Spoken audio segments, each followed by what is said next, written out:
Well, to go back to something less theoretical, Yeah. to go back to Little Miss Sunshine. Uh, do you read? You mentioned Friedrich Nietzsche or Marcel Proust. Actually, no. I know who they are. I haven't read their work. There's a lot of things I haven't read because Yeah. as a kid, I really just ingested a lot of. I don't know if it's not. I guess it's popular fiction, but it was just a lot of things that interested me at the moment. Sometimes it would be strung together by it being a series or being a particular author. But I've talked with you about this before. Typically when I go into a library or a bookstore, I'm fairly visual. I kind of go off of titles that draw my attention or book art, which probably sounds fairly shallow, but it's worked really well for me. It really kind of allows me to explore a wide number of topics and issues and authors without really having a lot of foreknowledge about it. I mean, I'll know of certain books from classes or people that I respect a lot, friends that I respect a lot who are fairly well read, but I don't know. Usually it's kind of like a blind shot in the dark, and it typically works. I did that a lot this summer. I was really happy. I got to read a lot more. I was back home. We have a really great library there that has a lot available, and kind of working off of my my visual nature, and then also just kind of where I thought certain authors and books were located. And of course, libraries kind of breathe and shuffle and move their stock around. But that's kind of how I did it, and I just found things that looked interesting to me. What was the biggest discovery you made this past summer at the library? Well, I finally got to read a lot more of Chuck Palahniuk's work, which I probably messed up his name. I'm not really sure how to pronounce it, but I mean, a lot of people know him from Fight Club, obviously, which the book is really good. It kind of holds to the standard that the book usually is better. So I got to read a lot more of his work, and honestly, I had this really odd theme with a few random topics thrown in that focused on China a lot, which kind of fits in with me taking Chinese now. But I looked at a lot of things that centered around like the Cultural Revolution, and even earlier when Mao actually came into power, dealt with the nationalist and dealt with the Korean War. The last book I read that we talked about was called War Trash, which was by an author named Ha Jin, who was one of the many authors that were actually Chinese whose work I read that were actually dispossessed.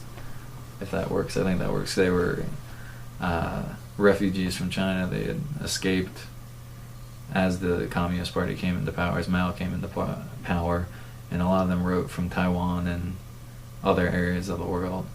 But the book itself dealt with the Korean War, and I really wasn't all that aware of the Korean War beyond knowing that I had a few relatives that fought in it, but I don't think a lot of people really pay attention to it. It came so quickly after the second war to end all wars that I think a lot of people overlook it, and then you have Vietnam after that, so I think it kind of gets lost very, very easily. And that was a really interesting book because it followed Chinese POWs actually, in specific this guy that was kind of just, he was the everyman. He was fairly well educated. He could speak some English at the start of the war, and he didn't really have a specific leaning toward the communist or the nationalist. He just happened to be, after university, he was at, I think it was Kaishek, which was like the military school in southern China. I think it was southern China. Or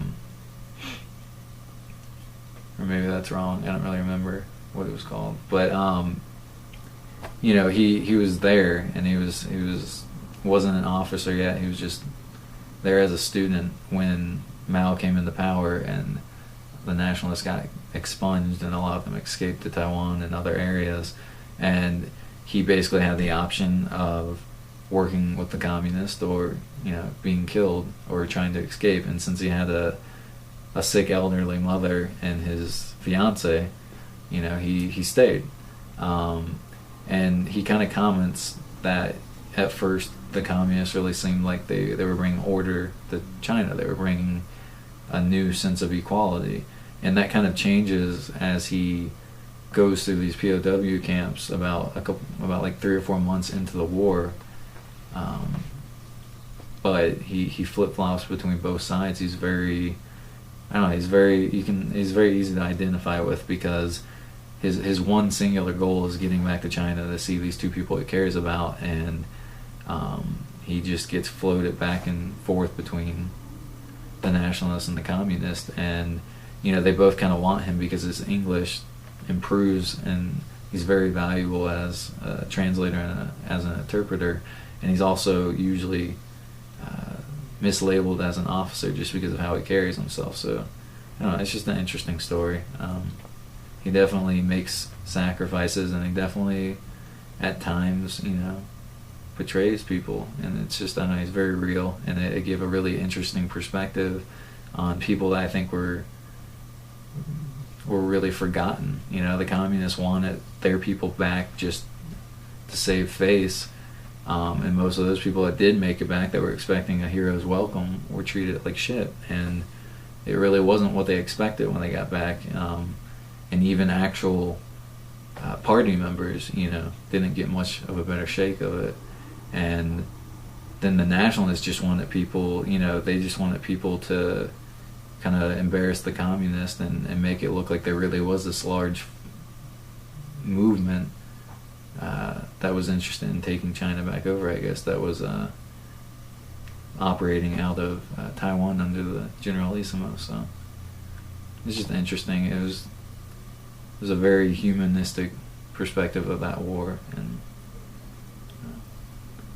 I enjoyed it a lot. Cool. Yeah. Michelle, Brandon, you got questions for Steve? Sure. All right. On the way over here, you said that you were just about done with the Wind-Up Bird book, right? Yeah. So which one do you like better, the Wind-Up Bird or the Suicide or the Lovers Sonozaki? I would have to say I definitely like Wind-Up Bird, but I think a lot of that is clouded by the fact that it's a much it's an easier read, but it's much easier for me to identify with the book itself. I mean, it's only set in the late 80s, so it's fairly recent, and a lot of people mention this in class actually, that despite the fact that it's in Japan, again, just kind of with the way Murakami writes, or at least the way J. Rubin, God bless him, translates it. It's very life is recognizable. I mean, they've kind of been well into the capitalist swing. The bubble is going strong, and people are just consuming left and right, and they're well on their way to having the second largest market, I think, free market. So I mean, I don't know. It's a lot easier to identify with, and Toro himself. I know this has been mentioned a lot, that a lot of Murakami's narrators, or not narrators, they're his protagonists are very kind of blasé and your everyman and very, very ordinary, which is repeatedly mentioned in the book. And I identify with him a lot, and not just because he's kind of built that way, like obviously that's a part of it, but I can kind of empathize with, or was it? I don't know.